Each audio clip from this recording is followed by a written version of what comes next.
Joe. Ali Bongo. Ali Bongo. Yes, indeed. Don't be making up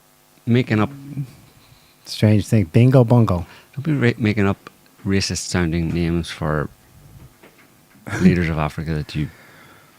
Well, his name is Bongo. Ali Bongo, actually. Come on. We're just going to report the news.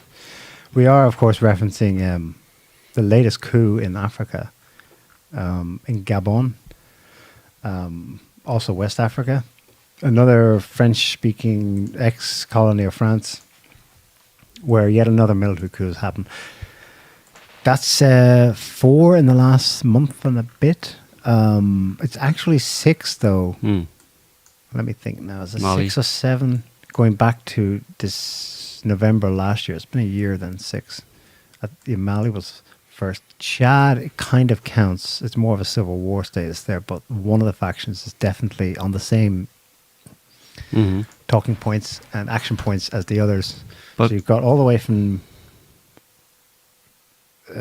Guinea's another one. So it's an entire strip of West Africa from the coast with Guinea, then Mali, Burkina Faso, Niger most recently, Gabon last week, and Chad. Right off the doesn't bat, quite go to the other side, yeah, but not quite, but it goes from the west coast, the Atlantic coast. That's a lot. Right off the bat, when this happened, I was thinking this is coordinated. Or it's just simply follow the leader. One of them influenced the others. There's got to be coordination behind the scenes between these militaries and possibly further afield. maybe. I mean, but not overt, apparently. I mean, subtle, maybe behind the scenes, assurances given, but I think it's more than any kind of, because I mean, obviously Africa is known. When people hear about a coup in Africa, in an African country, they go, "Oh, another one, par for the course," right? Although they don't realize that idea that coups are par for the course in African countries, goes back to the 60s, 70s, 80s, during the Cold War, when there was a new scramble for Africa, basically, between the US, essentially the US and the Russians and the Soviet Union, the US and their allies. And there were a lot of coups over those years, 60s, 70s, 80s, 90s. And most of them carried out by, or a lot of them, let's say, carried out by, in one way or another, by Western powers, particularly America and the French, in order to keep control over Africa, because, during the Cold War, Africa was seen as, this is ours, there's massive resources, massive natural resources in Africa, and it was part of the Cold War. It was posturing in the Cold War to maintain power and control over natural resources, and therefore power globally. And the West did pretty well in securing that over during the first Cold War, or the Cold War Part 1. And they killed many. They killed several. There's at least 9 or 10 different African nation leaders who were either assassinated or overthrown and then assassinated or killed in one way or another. At the hands essentially of the CIA and the French. Also, Portuguese were in there now and again, depending on their interests. Belgium, Congo, and Belgium, Lumumba. So this is different, though. I think there's a character difference. Yeah, so well, that's speak. what I'm saying. Well, I'm saying that people have this idea that there's coups in Africa because there were so many coups in Africa over the years, and like I said, a lot of them were instigated by the West in order to keep control over African countries and their natural resources, and effectively keep African countries poor, relatively poor and impoverished. They'd have tin pot dictators or leaders, whatever, who would be, and them and their friends would be massively wealthy, while the rest of the population were living mostly in poverty. So when people hear about a coup in Africa, they think, they don't know why. They don't really. There have been a lot of coups in Africa, but most people don't realise the nature of the coups in Africa over the past 50, 60 years. And they think this is just more of the same, and they think, so they're not even wrong in a certain sense, most people. Most people don't have a proper understanding of what actually has gone on in Africa and what's going on in Africa today. And in those times, though, it was one faction to replace another that maybe was going a bit too independent. So Well, the Western intel / military types could just endlessly bring out a new one and a new one and to keep the game going. This time it's different. They can't do that because in the 7 countries in question, there's a unified messaging and a unified front. No, we're talking about doing away with that whole regime. So you have to explain structurally what the regime is. One of the fascinating things about this for me is that all these countries in question have to share the same currency.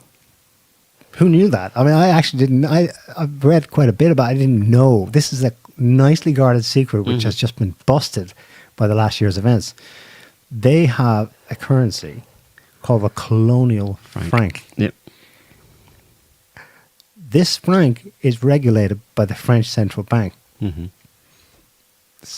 EU nowadays because France itself is subsumed into the Eurozone.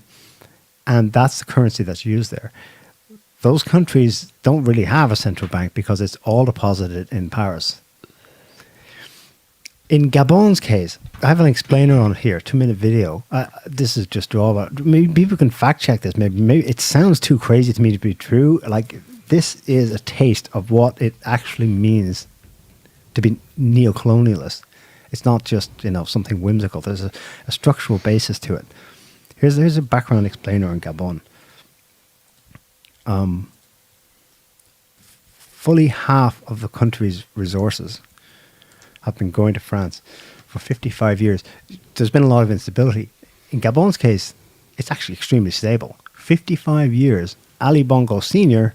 and then Junior rule the country with an iron fist. 55 years of corruption. I wouldn't call it stability, as we understand it. It's stability as far as the Western Empire is concerned. Right. Okay, so this is how it's worked with Gabon.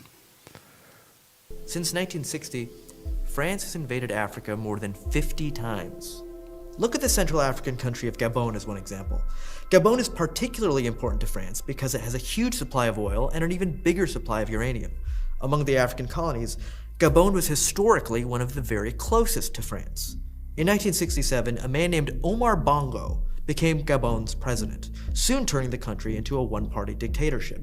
And Bongo was intimate with France. He had been appointed after flying to Paris for what was basically a job interview with the president.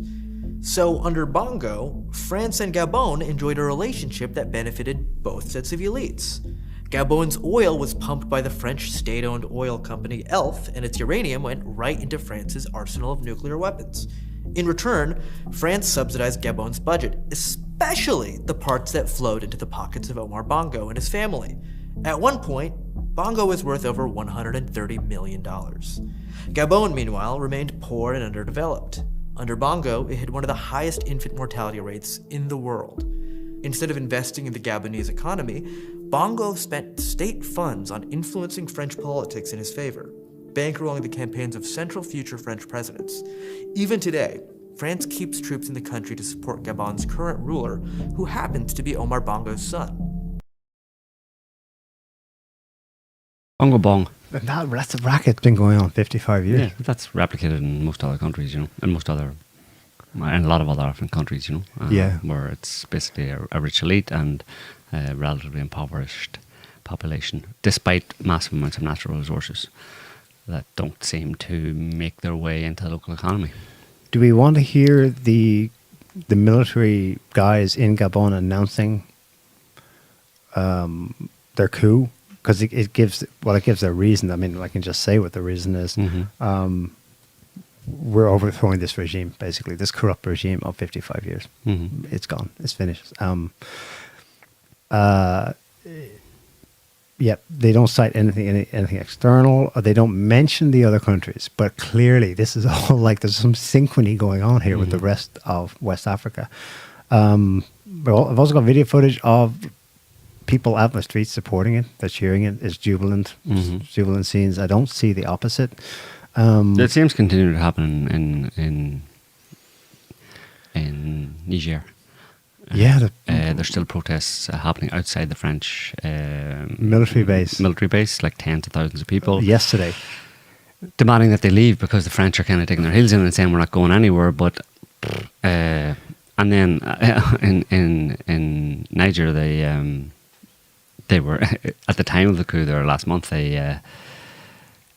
there were people protest or supporters of the coup in Niger in the streets, all shouting, "Long live Russia, long live Putin, and down with France." You know what I mean? So there's obviously that element. You can't deny it when the population or people on the streets at least are making those, are chanting those slogans. You can't deny that there's obviously a geopolitical aspect to all of this. The extent to which there was direct involvement, I mean, the US State Department officially said that they didn't see any sign of Wagner or Russian forces involved in the coup in Niger.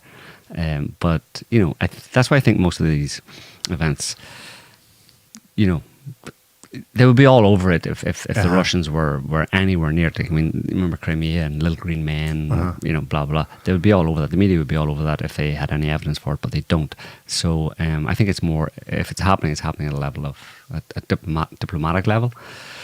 And of course, it's hard for the West to turn around and say, you know, accuse Russia of having diplomatic relations with an African country. They've had them for decades. So, like, how can you make a big deal about that? Do you know what I mean? Well, in hindsight now, a year ago before this kicked off, I remember a bizarre outburst by, what's his name now?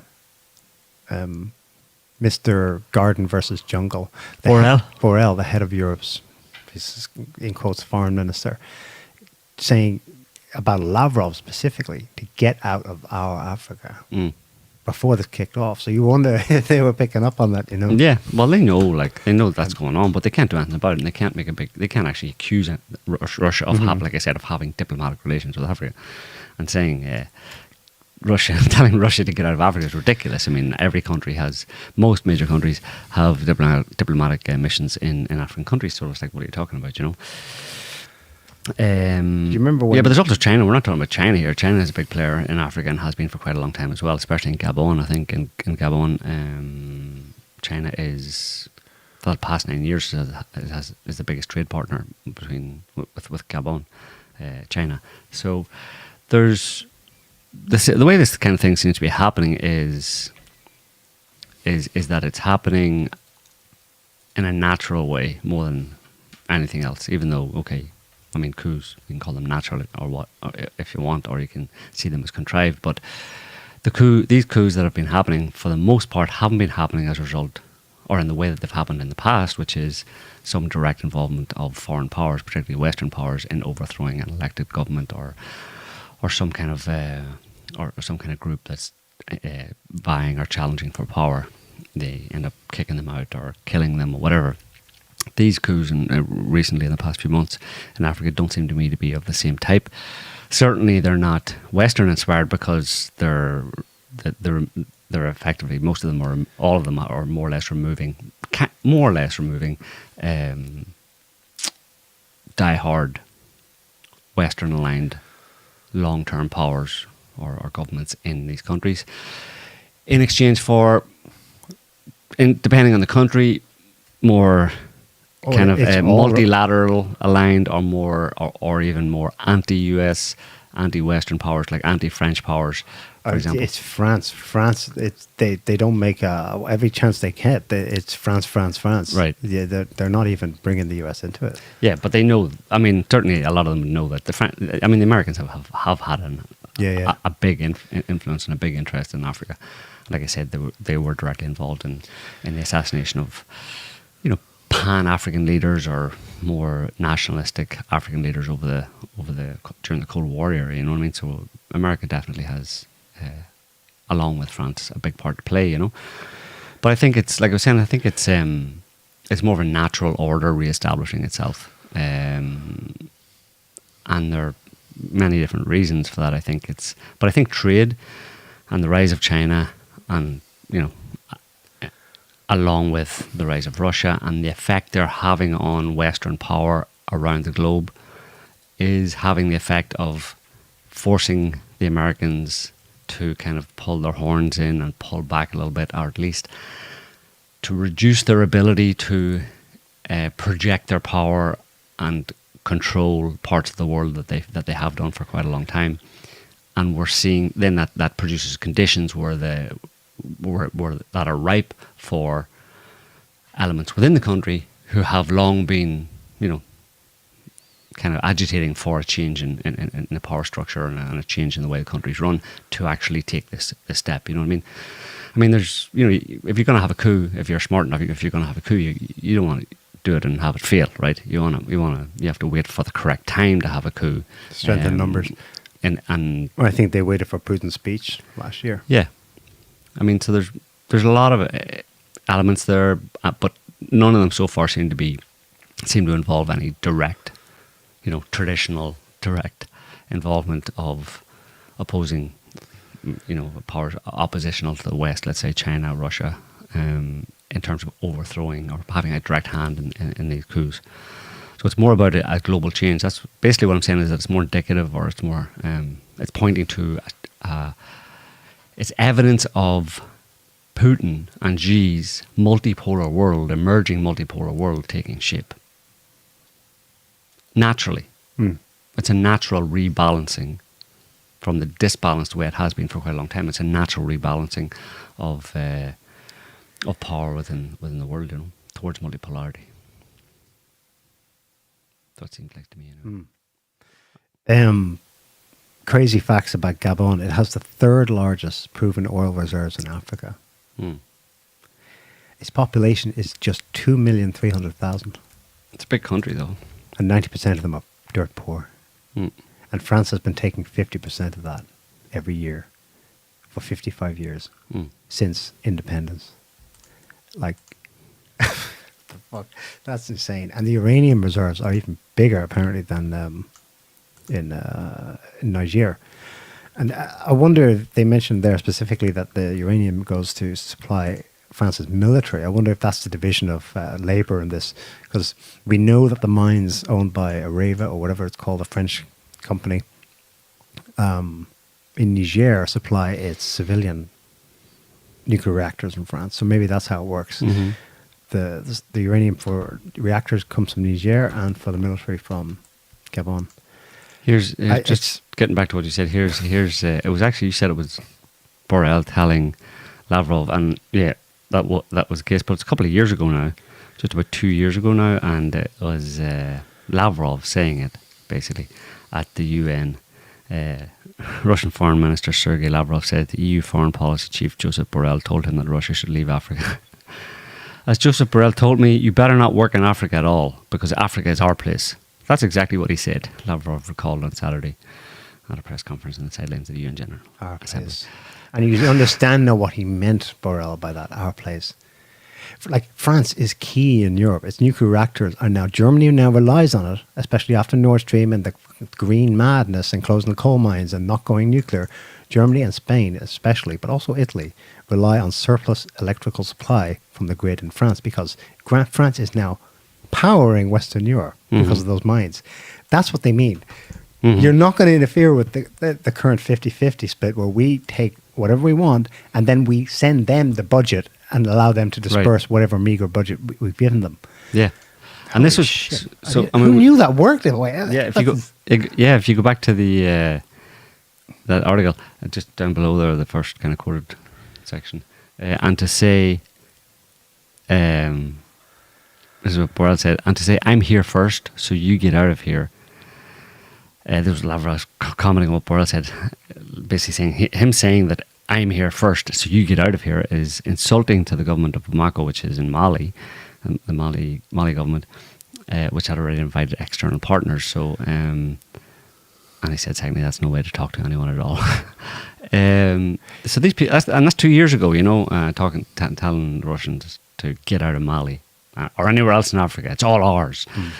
I mean, it was 2 years ago. Yeah, 2021. 2 years. September 2021. Last year, Lavrov did his major tour of Africa, and the US State Department interfered there, where they said no one meet him at all. Yeah. And they all lined up to shake his hands, you know, everywhere he went.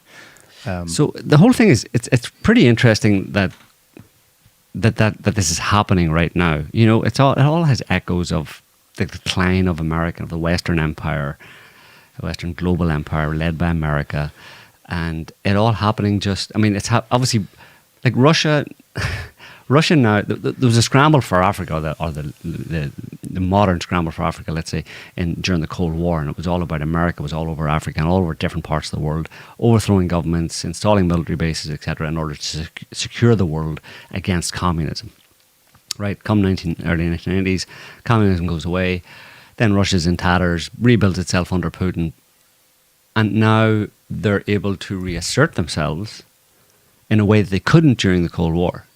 So communism and the communist ideology under the Soviet Union seems to have been it didn't work, if you know what I mean. Okay, they held on to certain, obviously they had got Eastern Europe and different areas, a few other areas of the globe, but generally the West under capitalism got the lion's share, and that was it. And it was détente. It was the lines were drawn, and that was it. There was no more, and they were very careful to make sure that they held power, like we were saying, through coups and all that kind of stuff. Any attempt to kind of come out from under America's sway and the West's sway in the Cold War in any country, strategically important country in the world, was met with direct retaliation. They always had the edge because money.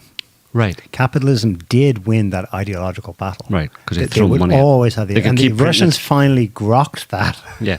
And they said, okay, let's change and play their game. Right. And now they're playing their game by their rules. And suddenly it's like, now it becomes more equal. We're trashing all those rules. Right. Because they're being beaten at their own game. Yeah. But there's also the element where, you'd think in theory the US and other Western countries could continue to do as they have done in Africa, which would be like have a counter coup now, like in these African nations that will have been coups that have not been favourable, that the West hasn't liked. Surely they can. Why can't they go in like they did in the past? Go in there and have a counter coup. Flood the place with some, paramilitaries, weapons, whatever. There's something else going on there where they're either not willing to do that or they can't do that anymore, which also maybe is a function of. But again, that's the question: where's the Russian or Chinese military influence or backing to these countries that allows them to? Has that been happening behind the scenes? Have there been weapons from Russia and China flowing into this country to bolster the military, the military capability of in the country that has taken power? Because it's military. It's the military that are behind these coups. Effectively, they're the ones who are leading the coups and overthrowing the corrupt Western-aligned governments. Let's assume to some extent, yes. But I think the main glue that's holding them together in a positive direction, that's giving these new leadership in West Africa a reason for not going back to that whole financial backing. Financial and the promise of economic development. Right, financial prospects. Longer term. Yeah. They see it themselves. Decades, not just, okay, this year we're going to supply you all this money. That's your budget. Now you be good and disperse it to the people. And obviously, human psychology, what's going to happen? The leading family is going to keep it for themselves this year, But if you say, here's a 20-year project, dam plus we get this oil, plus we send you 100 engineers, and they actually build the damn thing. Roads, railways. Then, the incentive, the positive incentive changes. And the thing is, the West doesn't have a counter to that because it's not who's we Western man, our leadership is so inured in the short term. Just bribe them. It's worked so well for 60 years. We're not going to do anything different. Yeah. That they don't have an alternative promise or vision to give. Well, they're not willing to. They were never willing to put that amount of money in to build up the country because they wanted the country compliant, because they were afraid, effectively, during the whole Cold War, that if they built it up, they could lose it. Right. If they invest a lot in infrastructure in these African countries and build up their economies and make them more kind of like first world countries, whatever, then it could just go south. Everything stabilizes, everybody's happy, and then they turn and turn away from us and align with Russia or the lines, Eastern Bloc. What it says is that in hindsight, they knew that the natural development in that time was that if the country did develop, it would first go independent, and then it would actually align with. Well, or at the very least, Eastern. It would be multipolar. Yeah, at least. Or at the time they call it the NAM, the non-aligned movement, right? Do you remember in August 22, was it last year? Jesus, time, I get lost now. Afghanistan, the US flees Afghanistan, right? Well, flees, whatever. It was contrived to some extent. But do you remember the scenes of the ruling family trying to get out with all the cash? Mm-hmm. So much freaking cash was on the plane, it was falling off the tarmac. There's video footage here of the cash they found from the Bongo family. I don't know what happened. I presume they fled to France. I tried to find out if that's actually the case, but so far that's all been kept on the QT. It would make sense. There's other articles. If you look up, it's mentioned in that explainer we looked at, the assets they own in France are unbelievable. They have prime property. They own like sports franchises. They own land. They own businesses in France proper. Go ahead and play that. Some of the cash they supposedly confiscated in one of the homes of the sons, I think. The colonial franc, euros, dollars, you name it. No doubt that's only the tip of the iceberg. Okay. I want to watch something else now. You'll remember this. When Giorgia Meloni was running in Italy, she was feeling kind of truthy, and she dished it out, and that's why everyone got excited, or that's why she was elected. She's turned out to be a total disappointment, Obama style. She's gone back on everything she promised, but it's still worth refreshing our memories, especially what she said about French policy in Africa, because it pertained to the migration crisis of the time, 2015 onwards, in Southern Europe, in Italy especially. Questo è un bambino che lavora in una miniera d'oro in Burkina Faso. Il Burkina Faso è una delle nazioni più povere del mondo. Per il Burkina Faso, che ha l'oro, la Francia stampa moneta coloniale. In cambio pretende che finiscano nelle casse del tesoro francese il 50% di tutto quello che il Burkina Faso esporta. L'oro che questo bambino si infila in un cunicolo per tirare fuori finisce per lo più nelle casse dello Stato francese. Allora la soluzione non è prendere gli africani e spostarli in Europa. La soluzione è liberare l'Africa da certi europei che la sfruttano e consentire a queste persone di vivere di quello che è. Yeah. Well, good idea for a very long time. To summarize, if you couldn't see that, she was holding up a picture of what she said was a child working in a gold mine in Burkina Faso. Burkina Faso is rich in gold. And she said this child will work in the mine, and 50%, again, that figure, 50% of the proceeds of the wealth of that mine or the gold itself will actually go and fill French coffers. Her point being, the whole migration policy is, completely backwards. She said there explicitly, we don't need to take them here. We need to let them develop there. Yeah, which with and not steal the resources, basically. So they can now we have a way to synthesize the left imperial critique of empire and the right one. These elites don't care. So on the one hand, you could look at the what's going on in West Africa now and say, there you see France, white supremacist, right? It's colonialist. There you go. There's the white man doing his thing. That's what it looks like from the left perspective. But now from the right, how do you merge the two? How do you make them both square up? They don't care. In fact, they welcome Africans to come to Europe to share, not so much to share.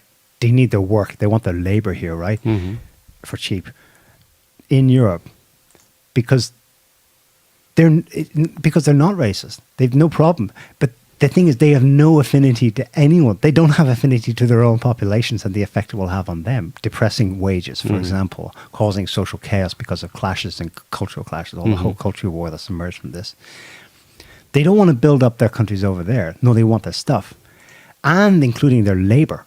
So bring it all here, and we can all share in the benefits of it here in a beautiful globalist utopia, where we'll still be on top. That's the key part. No matter what happens, we don't care if Mongolians, Africans, Asians, whoever, bring them all over here. They've no affinity to their own people, to their own country, so long as the goods keep flowing, including the labor. That's how you square up the two issues. And unfortunately, we're still, people are still in the grip of the culture wars. That's still kind of the step that's yet to really I've heard it here and there, but few people really connect it all. You know, it's either a left critique of empire or a right one, and the right one sticks to migration. Oh, they're doing it because they want to brown Europe, like an intention to actually do away with the white race, which, you know, people are entertaining, and you can see why they're entertaining. But when you think about it logically, it's mad on the face of it. And then the other one, which makes sense until it doesn't make sense either, that, you know. Because you have to listen to the right-wing critique. How can Macron love migrants from Africa, but do this to Africa? Yeah, well, because he's self-interested. But he loves exactly. By doing that to Africa, he is encouraging the influx of migrants from Africa. That's why he loves them. That's why he loves both. In fact, one is a means to the other. You plunder Africa, impoverish the population, and force large numbers of people to flee the country and come to France, where they work for, you know, they have a better life, but they work for menial wages, and like you said, push down wages for, you know, for everyone. For everyone. But the left narrative has always been anti-colonialist and condemning Western colonialism in African countries, for example, for one example. But that kind of compassion, let's say, that they have extends to, well, until we can stop Western colonialism in poor regions of the world, plundering the resources and forcing the population to leave, that's still our fault. The left narrative has always been about taking responsibility. So when you force people to leave countries because you've been plundering the resources, then those people should be welcomed into your country, and we should welcome them because it's our fault. The liberal followers, but the people who masquerade as liberals at the top. The politicians, but they're liars. Exactly. They don't have, what I'm saying, they don't have compassion for either the population they're nominally representing and ruling over, or the migrants. They don't have compassion for anybody except themselves. Here's an example. This is in Niger. It's a picture of one of the placards. It's kind of funny. Somebody just drew it up there. It's from an Al Jazeera article. Huge protests in Niger demand French force to leave. And the coup leaders have also ordered the expulsion of France's ambassador, who's shown no sign of leaving. And the placard that's been held up there says... Can you zoom on it? Yeah, probably, yeah. I saw it. Yeah, good job. It's basically two people, two figures drawn, one with the flag of Niger and one with the flag of France, and the one with the flag of Niger is pushing the French guy out, and it says "Quittez chez nous," which means leave our country. And the French guy is saying, "We refuse. How will we live without Niger?" And underneath it says, "You're going to leave. Niger is not a region of France." Yeah. And those are popular protests. So obviously the people are pretty politically aware, and how could they not be, like, you know, after so many years of that kind of plunder? And absolutely. Just some more recent updates. You just mentioned there, that one, the ambassador of France has been given 48 hours to leave. The protests are outside the military base, outside the capital, Niamey. More updates. Paris. I don't know. This is heading to something. And maybe it won't blow up and it'll blow over and someone will back down. But as of now, today, Sunday, the 3rd of September, Paris refused to pull its troops out of the country. There are around 1,500 troops at that base in Niamey, at an air base. The ambassador indeed was given 48 hours to leave. I don't know how they can hold him to that, but they've started applying pressure because they have cut off power and supplies to the French embassy in Niamey. So no one in or out. Macron's response to this is he's not backing down. He, quote, "I speak every day to President Bazoum." He's the democratically elected leader of Niger. We support him. We do not recognize those who carried out the push. The decisions we will take, whatever they may be, will be based upon exchanges with Bazoum. There's the report from Andalou. Nigerian authorities cut off electricity and water to French embassy. Okay, something else that happened. Macron gave a speech. What he did was he came back from his holidays somewhere in French Pacific. God knows where he was this time. And he recalled his ambassadors for a conference, which he gave a speech, but it was also publicized. So French media have been commenting on it. I'll play a clip. I think this one has English subs. They're a bit hard to follow because Macron speaks so fast in French that the subtitles are flying, but we'll give it a go. No. I have the Wrong text. one. This has Spanish. Yeah, it's Spanish subs. Anyway, I can tell you what he said. What was that, a couple of minutes? Well, that's only 20 seconds. No, it's too short. Basically, it was a big, long speech. He talked about a bunch of things, but he says, finally talking about stability, security, and the fight against terrorism obviously brings me to Africa. Our approach to Africa is not just one of security. I want to be very clear here, and I will come back to this in a moment. We are involved in security because there are terrorist risks, and there still are, and because there is a demand from sovereign states for us to come and help them. It was in this context that first Operation Serval and then Operation Barkhane, that's French operations in Mali, I think both in Mali, 2012. were decided. I say this very forcefully because if we forget this today, if we give in to the unacceptable arguments of this baroque alliance of so-called Pan-Africans with the neo-imperialists. That's a hint about Putin. Who's a neo-imperialist? He's referencing Putin. He says we're all living among madmen. So we cannot give in to the unacceptable arguments of this baroque alliance of so he's basically saying, as far as Macron is aware, that there's an alliance, or at least there's arguments being put forward by what he believes or what he understands to be an alliance of so-called Pan-Africans and neo-imperialists, i.e.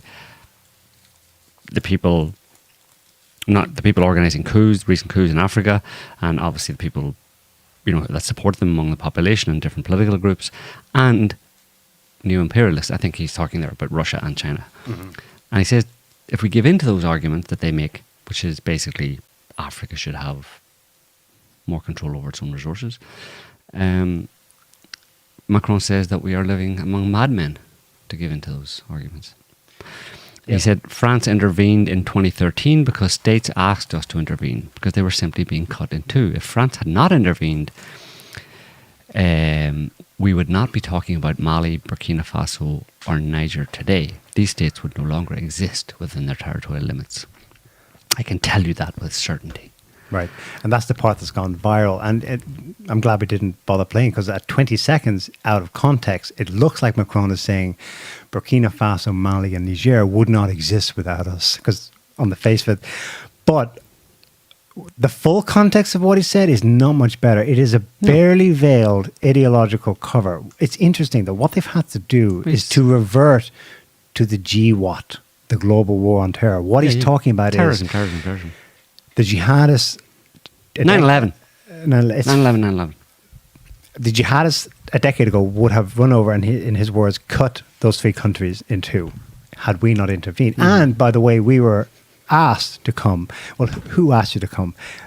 Your puppets in those countries asked you to come. Mm-hmm. That's who asked. But still, okay, whatever. They are, let's just go with that. They're the constitutionally elected authority, blah, blah, blah. And they formally requested, like Russia did, for example, Syria did with Russia, formally asked to come in, okay? That's acceptable in international law. So that happened. Okay, what happened then? Terrorism exploded in those countries. Terror attacks went to the roof. To the point where it's only after that.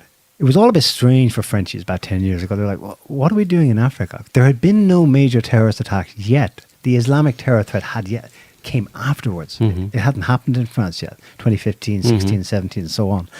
So it's interesting, I find, that they have to go back to this. They can't offer an alternative vision. They can't promise economic development. Mm-hmm. They're having to revert back to the GWAT narrative. Yeah. They've got nothing else. Terrorism. I mean, now, yeah. So this is what the new junta said 3 weeks ago. Well, actually, let's go back a little bit further. The new regime in Mali, a few months ago, said this about France and terrorism.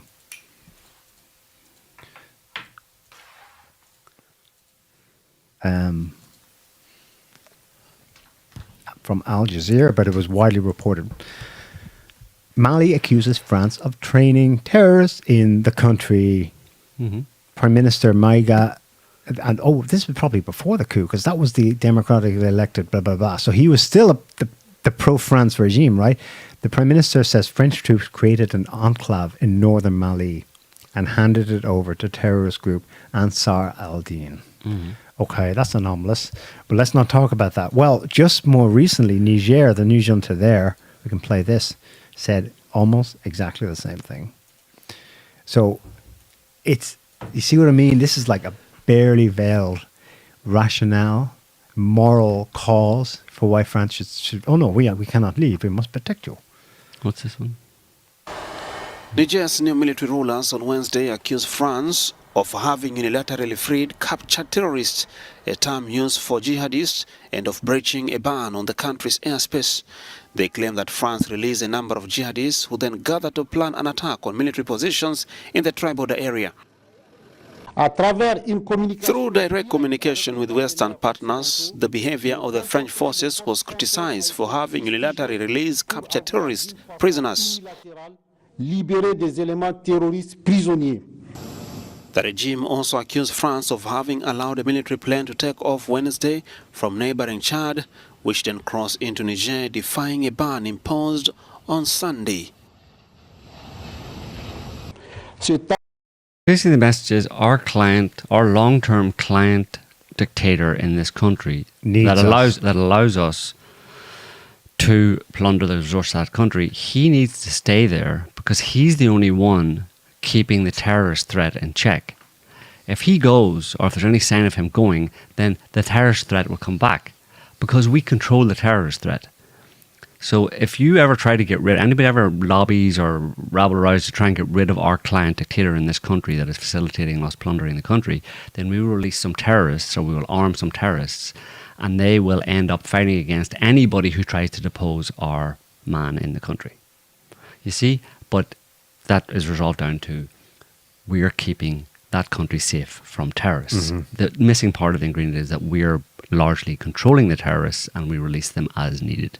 And that has been played out around the world, like you mentioned in France. The same policy, for slightly different reasons, was employed in the US, in European countries, and in other places around the world, effectively by, ultimately, most of them can be tracked back to Western powers creating, in one way or another, or facilitating the growth and the increase in power of these terrorist groups that were used to keep a country either destabilized and or keep a client regime in power, to stop normalization, to prevent the country stabilizing and becoming a normally developed country, or developing normally, in which case it would most likely, always have feared that it would slip beyond their grasp and align with countries, around them, countries that are naturally more important. For example, Europe, big problem for America with Europe was that it would get too close, and did get too close to Russia, particularly via energy cooperation, basically with Russian gas and oil, pulling Europe into Russia's sphere of influence. Go east of there, any other country across Eurasia, the same thing. If any country there was strategically important to America for resources primarily, if they started to slip away, or if they were allowed to develop naturally and normally, then who are they going to do business with? Well, they're going to do business with Eurasian countries. Russia is the biggest Eurasian country, and also China. Africa, the same. The problem for America is that it's way over there from Eurasia. It's far away from the biggest landmass on the planet, with 80% of the natural resources on the planet, 80% of the population. And how do you control that? Well, you control it through chaos. It's the empire of chaos. That's the only way they can maintain their ability to plunder that major landmass in the world and keep under control. I love how they see Russia in everything when it comes to, well, obviously Ukraine, but before that, 4 years of bloody Russiagate. Russia's controlling our population through the internet, non-stop. I see Russian malign influence everywhere. Mm-hmm. But you've got populations waving the Russian flag all over West Africa, and they don't see it. Yeah. They just go, I can't see that. Instead, they talk up terrorism. Yeah. And it brings me back to Russian 2014. It reminds me of that timing of the way that happened, the way ISIS came out of the desert there were some signs of a build-up before, but I think it's March or April at the 2012? latest, 2014. It's 6 weeks after Crimea. ISIS. And Crimea just kind of fell off the news big time because now sort of there's head choppers everywhere with high quality production videos, orange jumpsuits, and la la la music, and there's Jihadi Day from London and the Beatles, and they make a whole horror show production out of it. But it's tied with Russia and geopolitics big time in its timing. You see it in the timing. Yeah, you can see whose hand is behind it, only from a geopolitical perspective and a historical perspective. Yeah. Yeah. Yeah, Macron, he's damned if he does and damned if he doesn't. Because, like I said, the dependence now within Europe, given Nord Stream, given inflation, gas prices going up, caused by their geopolitical interventions and what they want. Meanwhile, over here in their backyard, it's falling apart. I asked you before, do you think anything will happen? But the ECOWAS is threatening to intervene. I should just clarify that in his speech, Macron, he's a hell of a speaker because he speaks forthrightly in one instant, but he speaks very fast and fluently as well. And then he can quickly drop an aside. That actually is the key part, but he leaves that. And a key aside he made in a speech to his ambassadors last week was, well, we're not actually going to go into Africa or anything. Anyway, moving on, but we're supporting ECOWAS to fully, get in there and fix it for us. So Yeah. I believe him. Like you said, I don't think they can. No, and it's not all rosy, obviously. Like, I mean, there's questions over this guy who's the coup leader, basically, in Gabon, what's his name? Brice Nguema. Yeah. General Brice Clotaire Oligui Nguema. He's Bongo, the deposed long-term Western-backed dictator. He's his cousin. And so he's seen as kind of part of that clique or whatever. But, this general, I mean, he trained in the US and all that kind of stuff, because he's been around for a long time under Bongo and stuff, and everybody was trained in the US and all that kind of stuff. So there's some suggestion that this may be. Well, he may have been. If you throw that up here, he may have been.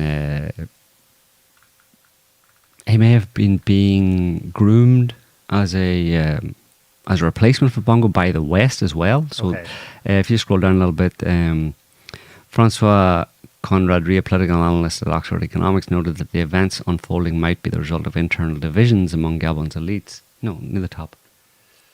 Oh yeah, okay. There are lots of reasons to think that and extended Bongo family members. There are lots of reasons to think that the coup was the wider elite in Gabon preserving itself by getting rid of the very narrow elite made up of Ali Bongo, his son Noureddin, and his wife Sylvia. Okay. Blah blah blah. Yeah. So they may not be all equal in quality, and this may be attempting to ride the wave, the African Spring or whatever. Okay. Yeah. So it's almost like, I mean, I was reading on one of the Russian Telegram channels, the guy was saying that French sources, according to him, whoever they are, report that the US has been cultivating this guy, this general, the leader of the coup, to replace Bongo, and the timeline was unexpectedly pushed up to seize the political initiative before latent socio-economic processes threatened to spiral into another bona fide anti-imperialist revolution. So latent socio-economic processes, i.e., well, people there have been suffering socio-economically for a long time, but it's the prospect of, genuine prospect of them improving that would spur people on to, and that's where you see these protests in the streets, where you have a lot of support for it amongst the population. And that's a factor, and even if there is in this general guy, even if he's still thinking of meet the new boss, same as the old boss kind of thing, he's going to have to. In a lot of these countries, it's not a fairy tale. You're not going to have this wonderful, quote unquote, democracy suddenly ushered in, right? But you're always going to have some kind of level of corruption amongst the elite at the top, as you do everywhere. But it's which way they're looking. Mm-hmm. You know, that elite, if they look towards the east, towards Russia and China, then there's a much better chance of genuine socioeconomic development compared to if they're looking towards the west. Yeah, that's a good point. We should always remember the Arab Spring and what a false dawn that was. Yeah. There were a couple of genuine populist uprisings, and then there was like a whole bunch of coups. It led to Syria, catastrophe, Libya, catastrophe. Same here. I suppose then, yeah, that mitigates, or that should temper any excitement or positive. Yeah, like, go Africa, kind of, because at the end of the day, don't look at the minutiae, the details in any particular country, but look at the overall picture of, and this, like I said at the beginning, this looks like to be these coups, this change of power structure in Africa seems to be part of the broader, sea change going on globally. Yeah, where American and Western power is waning, and the power in the East, Russia and China, etc., is in the ascendant, and other countries are just going to naturally move towards that because of the reasons we've said. Because it's not just because, oh look, Russia and China are better now or whatever. It's like they're actively playing a much bigger part, a much bigger economic role in the world, as they have the right to do because of the resources. The two of them together, Russia with its natural resources and China with its population and manufacturing capabilities.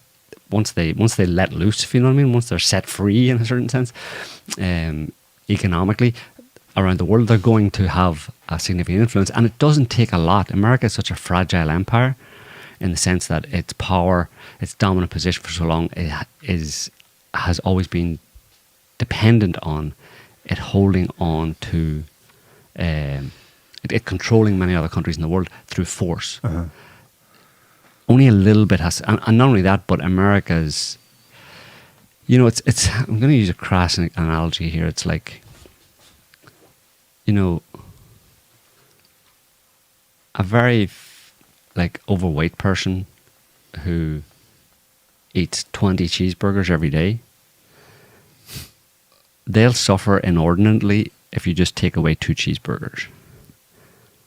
You know what I mean? You don't have to starve them completely. They don't have to be completely denied all their food. But because they're so fixated on food, any reduction in food becomes a big problem for them. And it must be constant growth. Right. Because it has to be more and more and more. It better be 21 next year and 22. Right, exactly. If it's not... Because you're building the weight up. Yeah. It's a sickness, it's an addiction. And anybody who's addicted to something like that, if they experience any reduction in their supply of their narcotic, of their drug, then they suffer inordinately, and they can go into meltdown very, very easily. You know what I mean? Yeah. Chairman Mao said in the 1950s, America is a paper tiger at the peak of its power. He didn't think it would change in his lifetime, but he knew. He knew it would change sooner or later. It's unsustainable. I suppose then, that's a potential long-term direction change this is going to go in, and that would be an overall these are signs good thing for Africa, right? But in the short term, the usefulness for people is to see, because this ends up ripping the mask off. You see Macron's trying to put it back on. He's smearing the global war on terror back over it. That's not working because it's ripping off the mask. It's an opportunity for people to see how things actually are.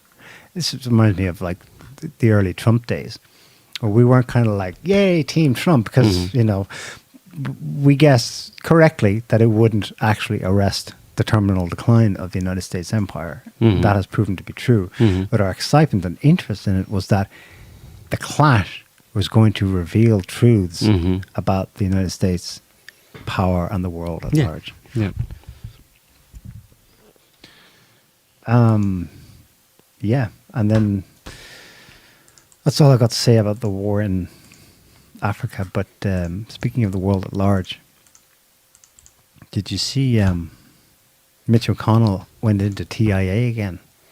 Do we want to watch that? Or is that just too sad, even for a power-hungry? You had an interesting theory about this, because we were talking about, like... How do you mean total information awareness?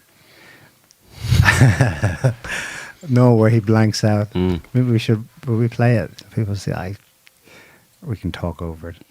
This is the second time, people, in 3 weeks, that the nominal head of one of the two largest political parties in the United States has just frozen on screen. Do you remember years ago, with the journalists were speaking garbage for a while on screen, and people were like, what the hell is going on with them? Now it's happening to political people.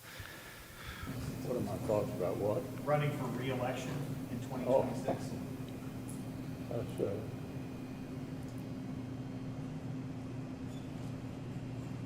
Thinking. No, he's not thinking. That's the thing. He's frozen. Running for re-election in 2026. All right, I'm sorry, you all. We're going to need a minute. Senator. Penny. They go to take him out, but he can't move. He's locked to that podium.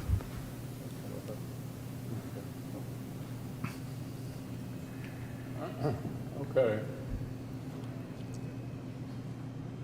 Somebody else have a question? Please speak up. Yeah, speak up, because the reason he paused is because he couldn't hear the question. Yeah. Fuck me.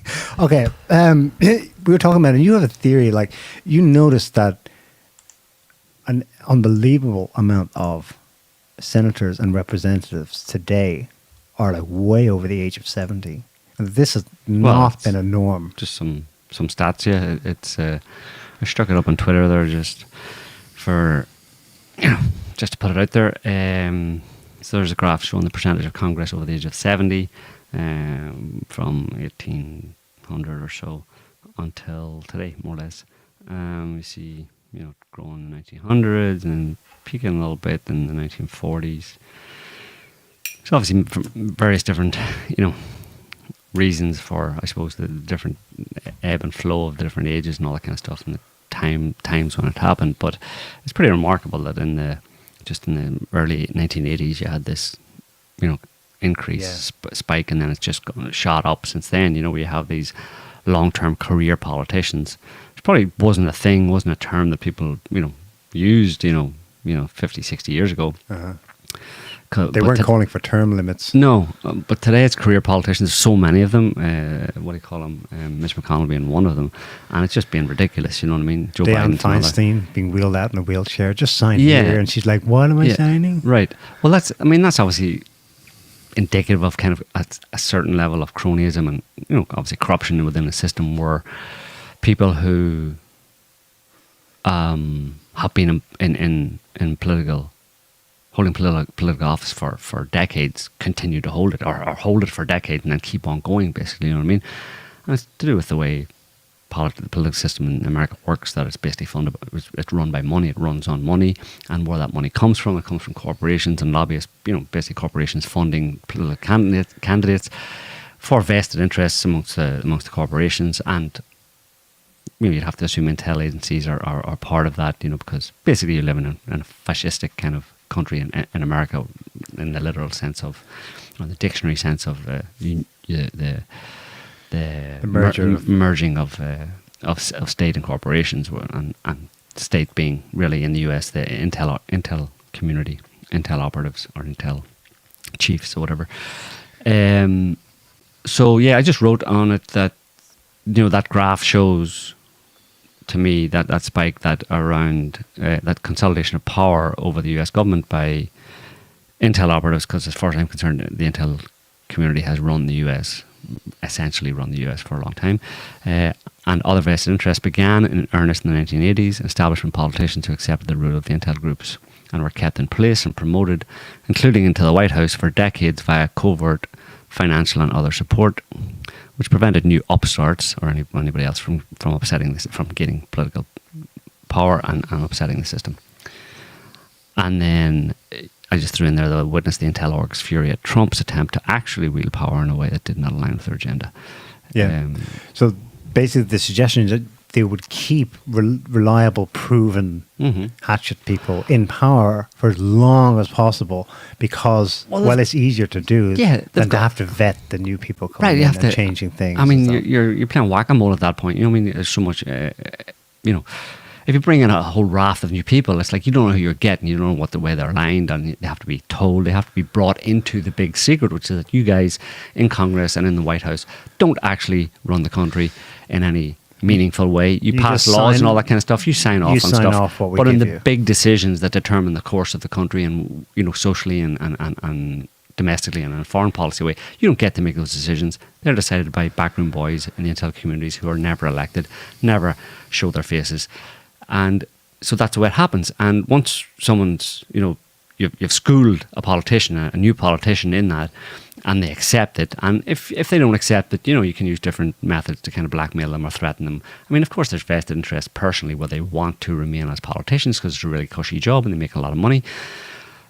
So you don't have to threaten them too much usually. But once they're in that system and they realize that they're just puppets largely, they don't really have a lot of influence or control over the country, and they've accepted that, well, you want to keep those people on, you know what I mean? Because as the years go by, they're going to become more and more, you know, comfortable, let's say, and accustomed to that way of operating where they're playing second fiddle all the time.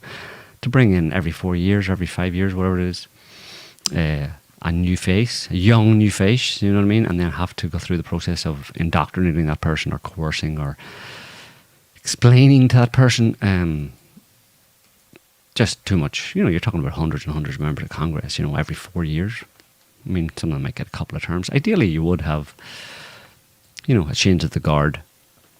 Because America's a big country, 330 million people, you know, certainly you've got, at each election cycle goes round, surely there's somebody to select from that number of people who might be a bit better than the guy who's doing the job right there, or might have a new perspective on things, you know, and might actually want to be a true representative of the will of the people rather than just a member of the establishment. So anyway. Yeah. That's the United States. Well, I don't know. Have you seen the news in Ireland? The Irish government has gone a more traditional route. Rather than, you know, I suppose there it's a bit different because the regime's like in its prime, you know, there's not a gerontocracy yet. They've done what they attempted to do in the first couple of years of Biden, where they had a disinformation czar. Remember how flatly that fell? Just, okay, we're not doing that. The Irish government has created a new anti-misinformation force called the Electoral Commission. Why election? Oh, right. Okay. Which has very extensive powers to, quote, require the correction or removal of information we believe to be correct, all in an effort to enhance democracy. It's called the Electoral Commission, but it makes it doesn't make any explicit connections with elections. But what it's riding on, of course, is Russiagate, election interference, blah, blah, blah, blah. Holy moly. There's also in Ireland, there's a referendum, another bloody referendum coming up on whether to change yet another line in the Constitution, right? Because there is an archaic line. There are more than a few in the Constitution, right? One of them is about a woman's role and her duties in the household. Okay, so they want a referendum to change it, but they backtracked. They backtracked because the commission involved with writing the draft is having difficulty defining what a woman is. Okay. So just don't talk about women at all when you can't define one, right? Mad. Clown shoes. The US won't need politicians anymore because the Pentagon is set to deploy AI to, quote, protect people from the same thing, social media disinformation. So this is probably the response. Well, there another way around. When they tried Biden's disinformation czar and announced it, and they had the woman who was an ex-journalist, I'm going to be the czar, it fell flat, and people were like, get out, First Amendment. So they get around the First Amendment with this. This has probably been going on already. We know this already, but they're officially announcing it. USOCOM. What the hell does that stand for? The U.S. Special Operations Command. Okay, whatever. The Pentagon has contracted a New York-based Accrete AI to deploy software that detects real-time disinformation threats on social media. Didn't they already do that with their algorithms on Facebook and Twitter? Is this a better version? I think this will be more explicit. This will be like what the Twitter files revealed was that personnel got cozy with Twitter staff or Facebook staff, etc., and began to liaise, and it kind of got busted because you ended up with too many people sending emails back and forth. Sooner or later, I suppose, it was going to be outed. Look at it that way. Twitter files was going to happen, whether Musk had bought Twitter or not.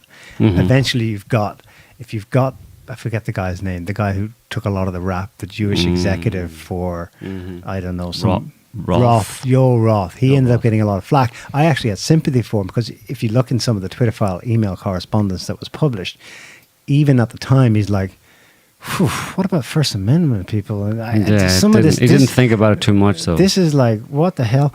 But they went on and they tried to do it ad hoc. So you would have FBI agent X send, and they got bigger and bigger. It just grew too big. They would send a whole database, an Excel spreadsheet in the morning. We want all these accounts dealt with.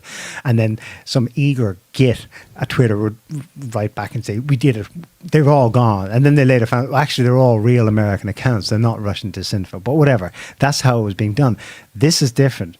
This will be done at source, so to speak.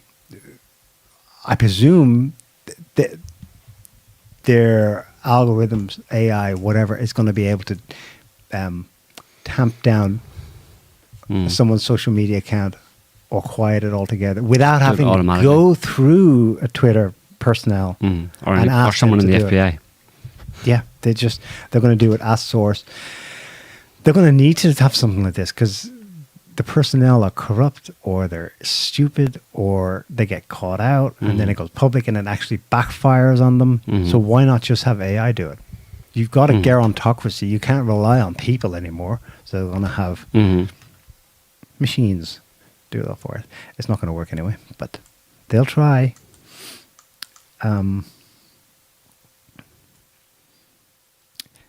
Did you see this neo-Nazi group in Florida? What's the basic story here?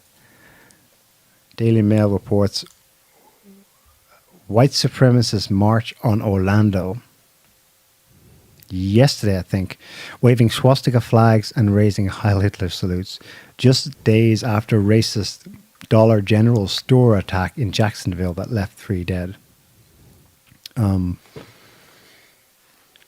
Yeah, that was a shooting that did happen. Racist shooter Ryan Palmeter killed 3 black people in Jacksonville. That seems to be on the level. That is what happened. He was genuinely racist and nuts, and he did kill 3 blacks. And then, so you can imagine the kind of, it's already provoked a racial tension, right? And then in the middle of that, these boys show up for protest. What, in support of the killer? Everyone on Twitter is like, Fed boys, so they can see through it. But, I mean, so this group calls itself, who were the guys before? The Patriot March people? It was a bunch of patriots. These guys, instead of wearing blue and black, they were red and black. Go ahead and play that.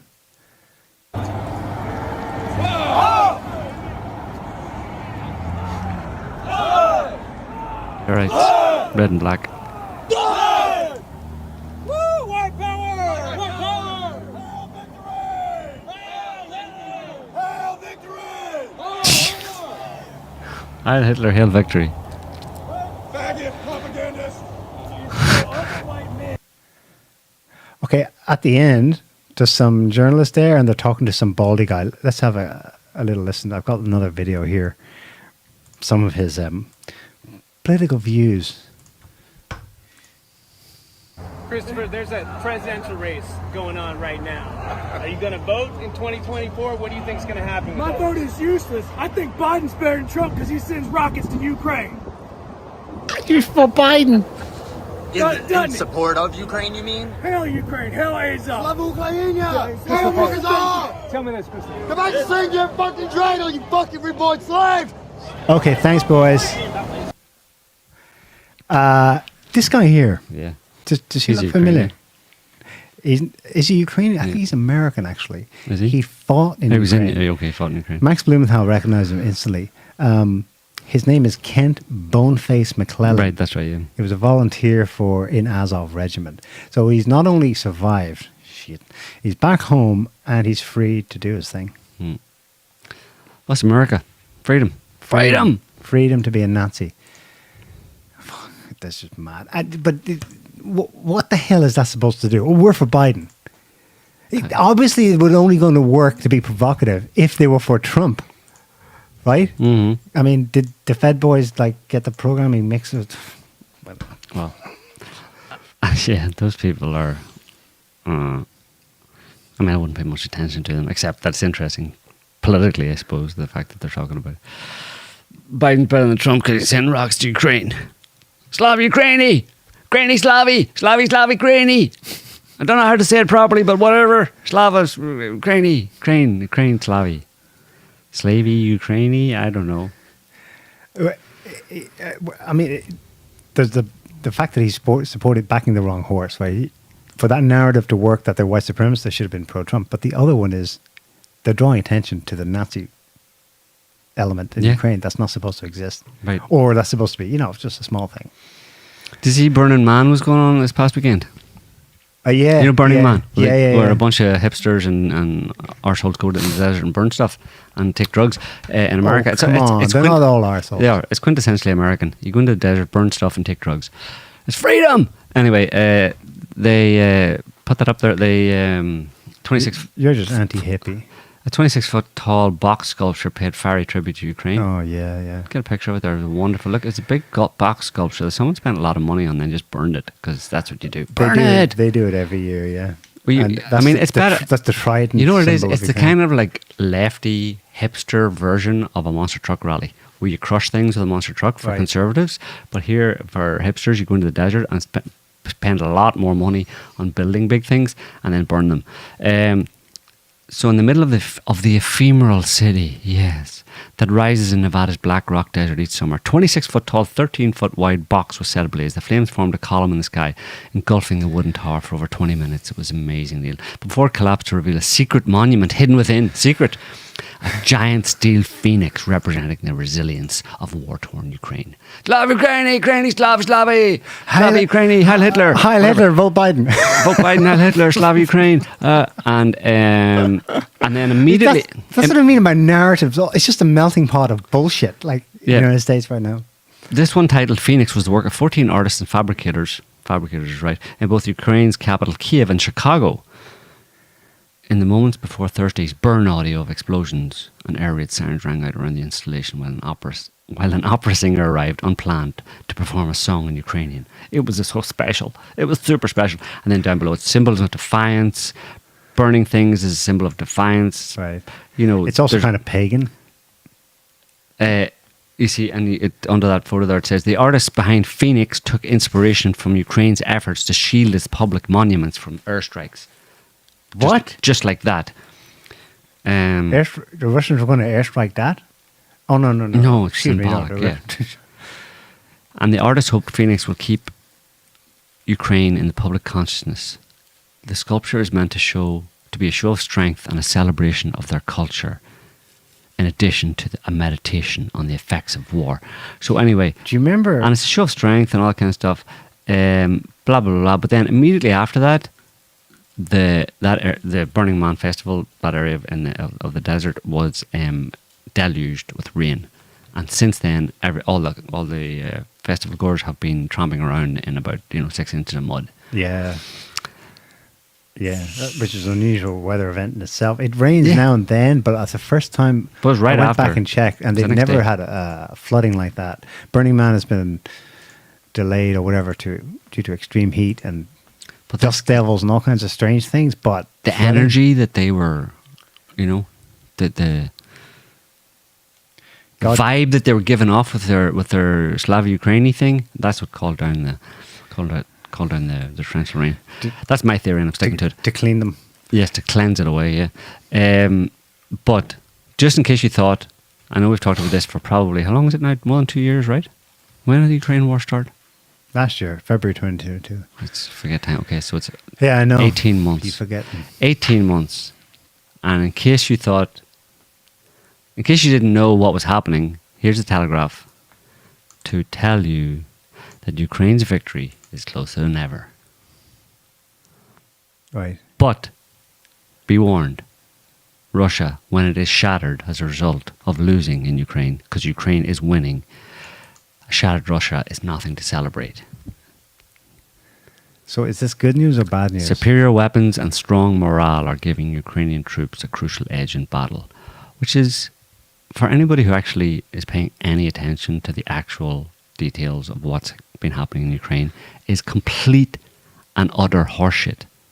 I mean, it's hard to believe that in a supposedly credible mainstream media British newspaper, that it's hard to believe, and it always had, like, I never took it that no matter how distorted it was, I don't think I've ever seen an article in 20 years of watching them, a headline in a mainstream media article that was completely false and was never corrected.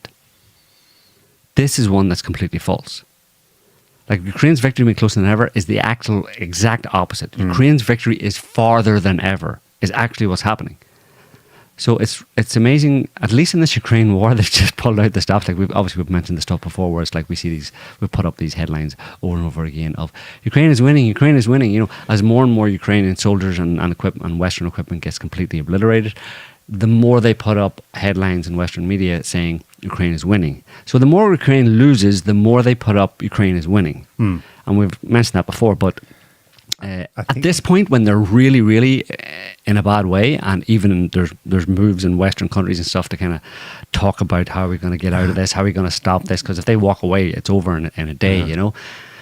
So as it gets closer and closer to the eventual denouement where the West just walks away from Ukraine and it all falls apart, and then there's a complete collapse of Ukraine, as that gets closer and closer, the more they put out headlines that say exactly the opposite. So that's why I'm highlighting this, because I know I've highlighted before where they kept on saying Ukraine is winning, but it's getting to the point where I don't know what they're going to say. When there's an inverse connection between reality and it's inversely proportional, and the closer the reality comes, the further they. But what are they going to do? Break away into castles in the sky. You know, say Ukraine collapses into a giant sinkhole, the whole country. Mm-hmm. That's feasible. Well, they say that Ukraine is rising like a phoenix and is going to be... Well, they will at Burning Man. Because they're over in the desert in America. It doesn't matter. They can believe whatever you want to believe. Like, there is no objective reality, right? Right. Like when Zelensky is actually signing, if he's still alive, when Zelensky is signing unconditional paper, you know, what do you call it? Unconditional surrender. When he's signing his unconditional surrender, how will the Western media report it? Well, they say that Ukraine just won. Zelensky signs paper that recognizes Russia's complete defeat and Ukraine's victory. I mean, that's what they should do. Like, you know, I think it's informed by this kind of hubris that they're not going to lose. What is lose? That's unclear, right? But they think they have endless resources to throw at this, mostly money, but also material. Even though they've also been warning that they're running out of supplies and they're having to, you know, crank open factories and stuff like that, I still think they live in a very comfortable sense of hubris that Russia will never be able to catch up with us. That NATO is so strong. For example, it came through even in Viktor Orban's interview with Tucker Carlson this week. It was great, and he's, you know, for peace. He's definitely the outlier in NATO's stand. But he said something in passing, and I think it was genuine. He believed it.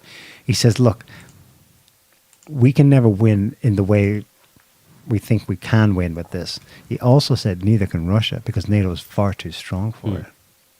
And I think the belief is, and that as an alliance, we're just too big economically and militarily. Russia can't defeat NATO.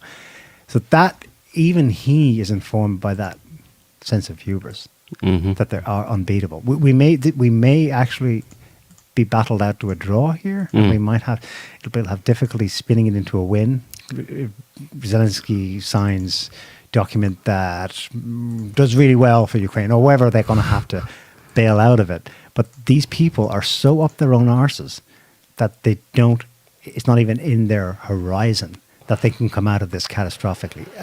By which I mean most likely the breakup of NATO. Yeah. Speaking of people being up arses, do you see Tucker Carlson talking about Obama? There this week. Here, we'll just play it there. I mean, you may as well just listen to it in case anybody hasn't heard it, but we'll comment on it in a minute. You know, everybody I knew, the world I lived in Northwest DC, like everyone works either directly for the government or is a parasite on government effectively, including people I love and know really well. And the media is too, by the way. I mean, the media is reporting on government, but it's also dependent on government. You know, in 2008, it became really clear that Barack Obama had been having sex with men and smoking crack. And a guy came forward, Larry Sinclair, and said, I'll sign an affidavit. And he did. I'll take a lie detector. And he did. I smoked crack with Barack Obama and had sex with him. Well, that was obviously true. Nobody reported it, not because they were squeamish about sex or drugs, but because the Obama campaign said anyone who reports on this gets no access to the Obama campaign. And so they didn't report on it. So that happens. That's just one small example, but that happens all the time with lots of different issues. Now, do you believe that transpired, or do you believe the guy is legitimate, or both?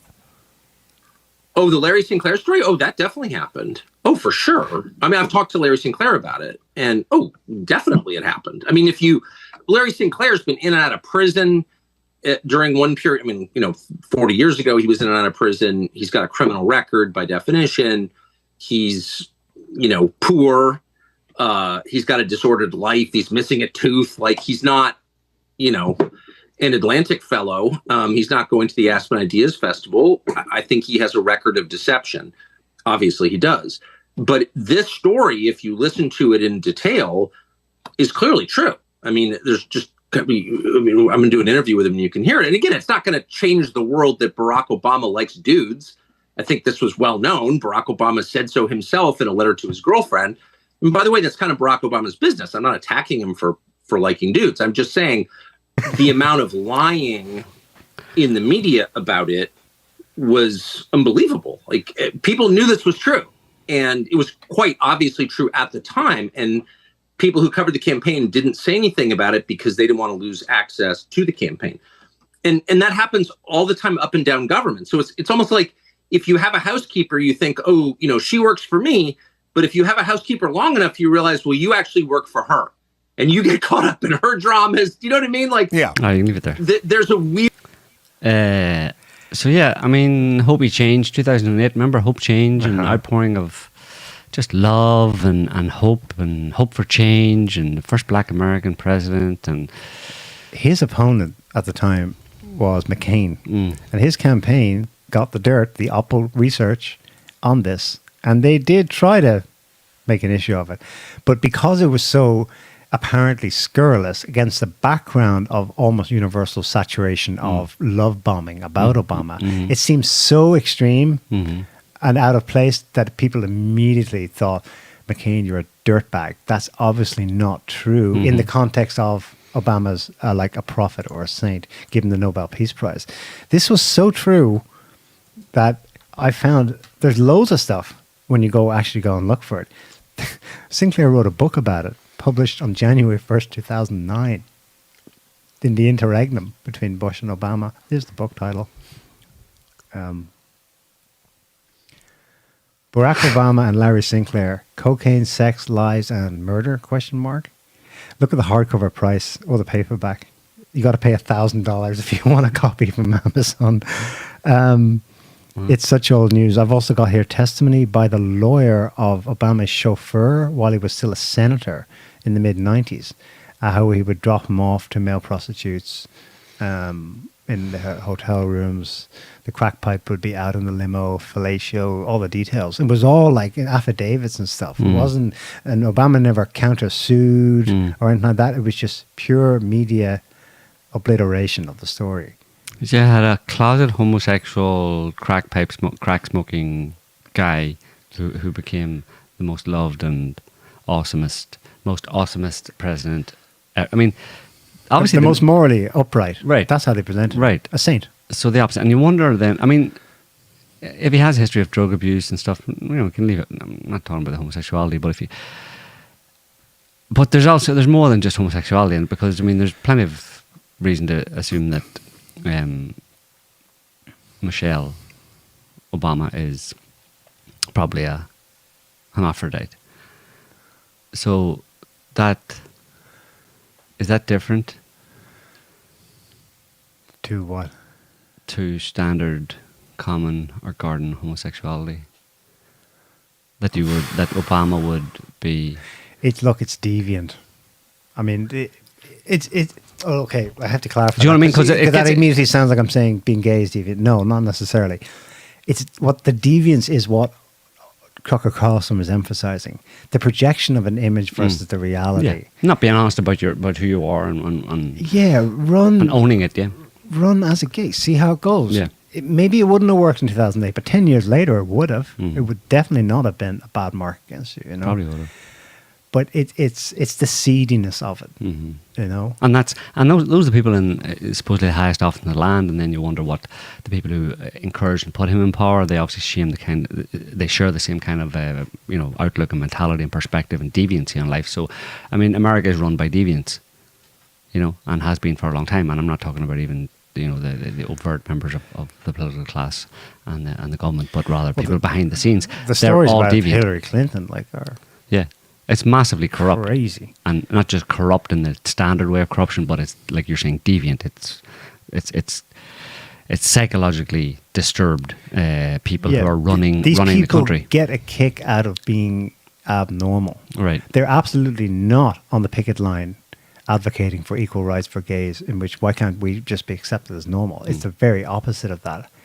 They know they're abnormal, they want to keep it secret, and they get a kick out of it. They enjoy it more knowing that they're presenting a very different image than what they really are, Right.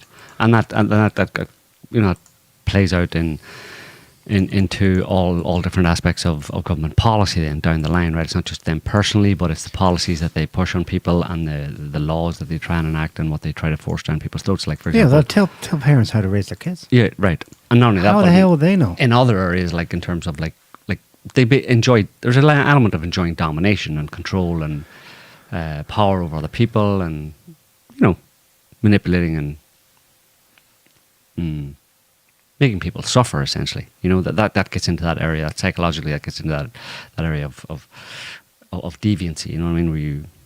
They're not good people. They're not just weird, quirky people. They're evil people in that sense, because they've shown themselves to be in terms of the policies that they've enacted. Like is this on CNN? You can just put it up there.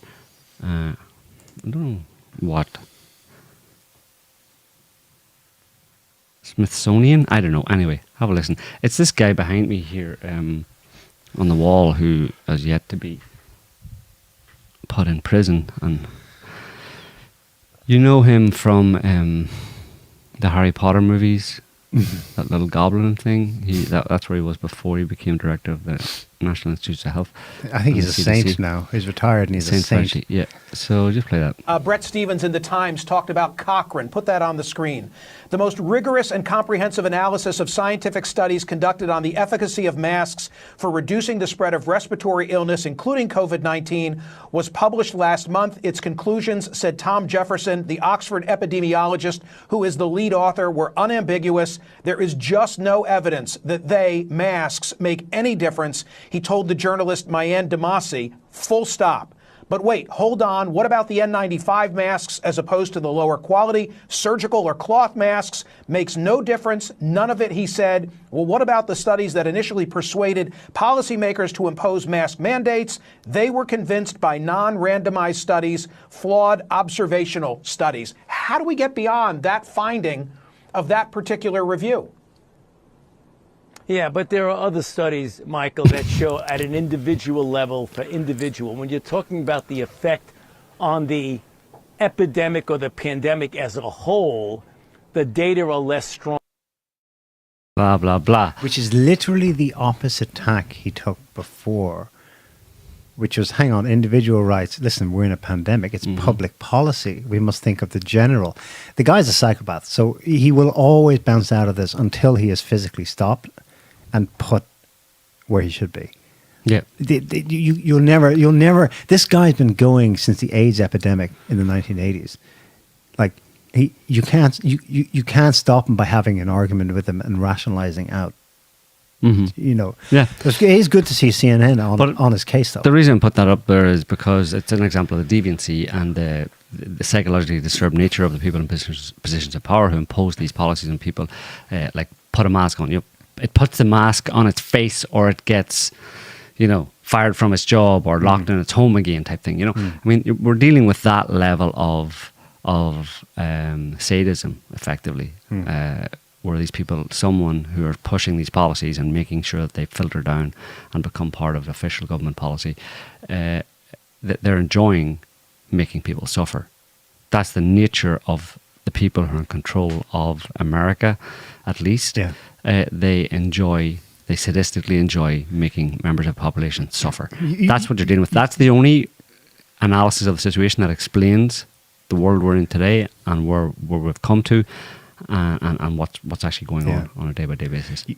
And you have to reach that conclusion when even the CNN anchor, after the fact, of course, cites the actual studies that we were talking about in early 2020, but whatever, about the efficacy of face masks against respiratory-borne viruses.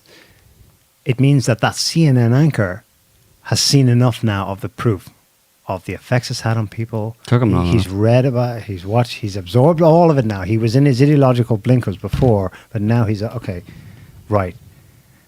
Okay, he will never say they were right. But he's coming back to this guy who also has access to all the consequences of his actions, and he's still pushing them. Sadism is the only logical conclusion. He enjoys doing it. Yeah. All right. We done enough? Yeah, I think so. Yes. There's more. There's always more. But there's always more. But they were the main topics. Okay. Anyway, the other day you were saying that you wished Biden would fall into a vat of concrete. Remember that? Oh, yeah. And initially I agreed. Just metaphorically? No, literally you said. Did I? Yeah. But initially I agreed, but then I realized that would set a very dangerous precedent. And on that yourself. Yes. And on that hilarious note, we're going to leave it there. So thanks for watching. Thanks for listening. Hope you enjoyed the show. Thanks for commenting. Don't forget to like and subscribe. We'll be back next week with another show. So until then, have a good one. See ya. Thanks all. Bye, everyone. Can't stop the signal now.